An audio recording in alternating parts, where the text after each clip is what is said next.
Oui, c'est ça, plus haut toboggan sec de France, c'est le deuxième le plus haut d'Europe.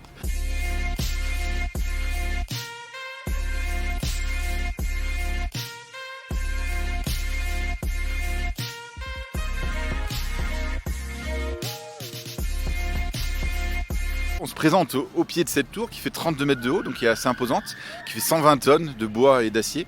Et du coup, si on veut faire le toboggan, il faut prendre un tapis, monter en haut de la tour, et on va glisser dans ce tapis, dans ce tube qui fait 57 mètres de long. Et pour faire 57 mètres, on met 13-14 secondes, donc ça va assez vite, et on se retrouve en bas avec un peu une sensation de tournis, mais ça dure pas très longtemps, et voilà, il y a une belle sensation de vitesse. Oui, c'est ça, plus haut toboggan sec de France, c'est le deuxième le plus haut d'Europe. Parce qu'on est devancé malheureusement par la tour ArcelorMittal. C'est cette tour qui a été construite au moment des JO de Londres et il y a un toboggan qui fait plus de 60 mètres de haut à Londres. Mais on est en deuxième position et en France, il n'y a pas de toboggan plus haut. Il y a à peine plus haut dans des parcs aquatiques, mais du coup là on parle de toboggans dans lesquels on glisse avec de l'eau.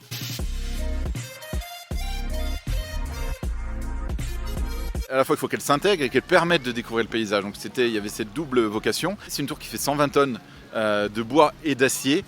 Du coup, il y a ce bois qu'on voulait prédominant. Donc c'est du Douglas, du massif central, local.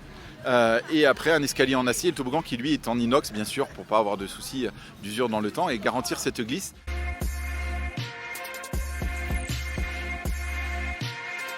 C'est ça, c'est une autre manière de descendre. Alors, on ne saute pas de 32 mètres de haut, on saute seulement à 6 mètres, mais c'est déjà très impressionnant. C'est un saut sur airbag. Donc là, on se lâche complètement dans le vide sans aucun matériel et on tombe dans cet airbag gonflable.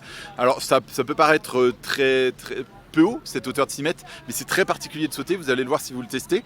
Il faut vraiment se lâcher dans le vide, c'est pas du tout naturel.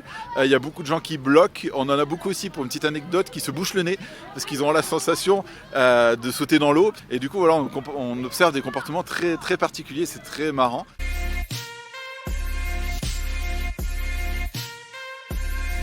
En effet, depuis la plateforme sommitale, donc on a 4 tables d'orientation à l'ouest, à l'est, au nord et au sud qui permettent aux visiteurs de découvrir le paysage qui est autour d'eux avec des vues absolument magnifiques sur les Alpes par beau temps.